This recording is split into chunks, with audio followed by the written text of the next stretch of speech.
In the 1950s, 60s, and 70s, a majority of the white community was able to access the rural development and FHA programs in order to purchase property. What did this allow for them to do? It allowed the working class white community to come up out of poverty and into middle class and upper class incomes. It allowed them to move into retirement without having a mortgage or rent payment on their property. It allowed them to fund, in a lot of cases, their child's college education, perhaps funding a down payment on their child's home, maybe buying a car for their child, taking themselves on, vacations and trips. It may have also, for the ones who really went in with it, may have also allowed them to pull equity out, pay for their child's college education, or buy investment property.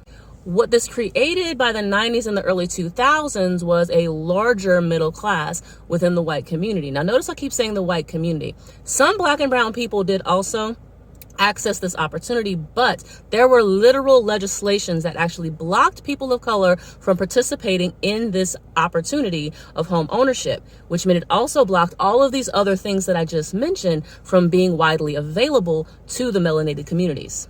Now, I do know also, I have some women who will tell me that, white women also couldn't purchase property independently up until 1974, and that is correct. The Fair Credit Reporting Act made it illegal to discriminate based on gender as well as race, sexuality, and a bunch of other things. Don't know if sexuality was included in that one. Got to double check it. But at some point, sexuality was included. However, white women could access property and financing more freely than people of color simply by having a white man sign on the dotted line in support of their endeavor. So it's not the same. It was a limit, but it wasn't as serious. And right now we're going to talk about the experience of people of color. So the reason I'm sharing all of this is because I want to motivate you to really think about this. The reason why there were a lower number of people of color owning property is because of these limits. And now that is no longer the case. Those limits have been removed. And some people have anxiety because fewer people in the community of people of color had owned property. So there's fewer people for them to reference back to as points of reference, as a model for what to follow. So that's why people like me are in position to educate, to guide, and to make you have less anxiety as you approach this really beneficial wealth growth opportunity for yourself, very simply by owning a home. So I do know that it can be a little nerve-wracking, especially if you've never done it before, but there's opportunities in place. Don't be one of those people who's going to avoid taking advantage of these opportunities. The down payment assistance that's available right now is phenomenal. It's more than what I got whenever I applied for mine.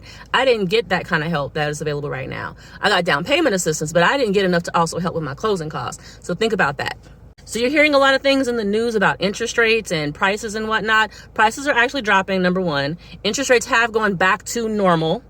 They're not high. They're back to normal. And so I want you to stop listening to that negativity that you're hearing in the media. If you are in a position to purchase property and this is something you want for yourself, go for it. Now is the time. So you can send me a text message. We'll schedule a phone call. I'm meeting with someone this afternoon to do precisely that. We're going to go over her options so that she can make the best decision for herself. That's what I'll present to you. Here are your options for your situation. You make the final decision about whether or not to move forward. Peace.